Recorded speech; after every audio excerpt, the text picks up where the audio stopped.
Баршаларыңызға ассалаумалейкум. Сіздермен бірге Жансая Бақытбекқызының YouTube каналы. Бүгін мен сіздерге қалай затыңызға поштаның трек-коды арқылы отслеживание, яғни бақылай аламыз, соны көрсететін боламын. Ол үшін Google-ға не болмаса Яндекске өзіңіздің телефоныңыздан кіреміз да, поисковикке, яғни іздеу бөліміне отслеживание почты деп жазамыз.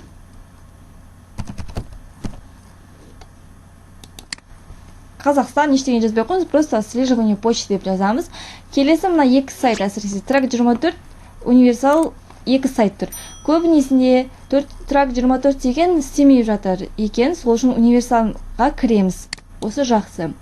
Қандай почта жақсы көрсетеді сіздерге. Келесі сіздерге отправка жасағаннан кейін ханым мен не болмаса мырзалар, яғни қандай да бір магазиннен тапсырыс бердіңіз ғой, сол сізге осы трек-код береді. Сол трек-кодты осы жерге копировать ставить етіп қоясыз. Отследить посылку дегенді басамыз. Келесі мінеки сізге бүкіл данныйларды шығарып береді.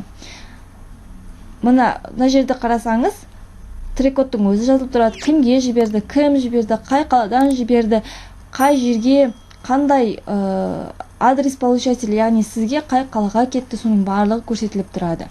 Мінеки 6 күн жолда болыпты екен. Біз Ақтөбе қаласына 18 наурыз күні жібердік.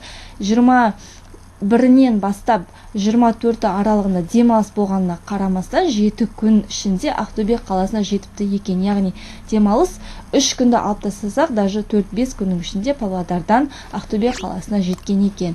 Мінеки осылай өздеріңіздің заттарыңыз қай жерде келе жатқандығын тексере аласыздар. Кей жағдайда SMS келмей қалып жатады. Сол кезде осы трек-код бойынша тексеріп ала қоясыздар. Мысалға сіз бүгін затыңызды жібердік делік, сізге айтып тұрады не? Алматыға жетті, Астанаға жетті, Павлодарға жетті, сортировочный центрда тұр деген секілді ана жерде барлығы көрсетіліп тұрады. Ең соңында посылка ждет получателя деп жазылып тұрады. Яғни посылка уже келіп тұр, сен барып ала бер деген сөз ой ол жерде. Мінеке осылай өздеріңіздің заттарыңызға отслеживание жасай аласыздар. Сіздермен бірге болған Жансая Бақытбекқызы. Каналыма тіркелуді ұмытпаңыздар. Ассаламу алейкум ва рахматуллахи ва баракатуху.